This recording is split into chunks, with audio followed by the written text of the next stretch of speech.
గౌరవ మహారాష్ట్ర ముఖ్యమంత్రి దేవేంద్ర ఫడ్నవీస్ గారు నన్ను రమ్మని 19 నుంచి అడుగుతా ఉన్నారు.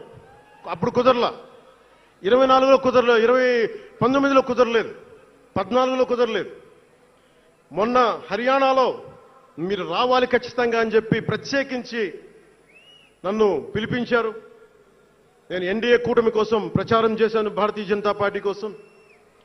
వెళ్ళిన అన్ని సీట్లు దాదాపు 95% మనం గెలిచాం, ఒక్క సీటు తప్ప.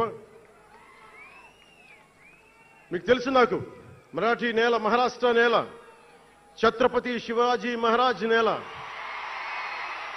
ఛత్రపతి సంభాజీ మహారాజ్ నేల, छत्रपती शिवाजी महाराज आणि छत्रपती संभाजी महाराज यांच्या महाराष्ट्र भूमीतून आलोल्य सोलापूर, लातूर, बिल्लारपूर सारख्या जिल्ह्यांतील जनसैनिकांना माझा मनपूर्वक नमस्कार.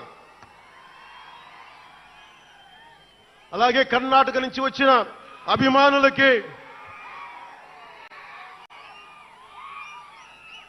ಕರ್ನಾಟಕದಿಂದ ಈ ಹಬ್ಬಕ್ಕೆ ಆಗಮಿಸಿದ ನನ್ನ ಜನ ಸೈನಿಕರಿಗೆ, ನನ್ನನ್ನು ಪ್ರೀತಿಸುವ ಕರ್ನಾಟಕದ ಜನ ಸೈನಿಕರಿಗೆ ಹೃತ್ಪೂರ್ವಕ ನಮಸ್ಕಾರಗಳು.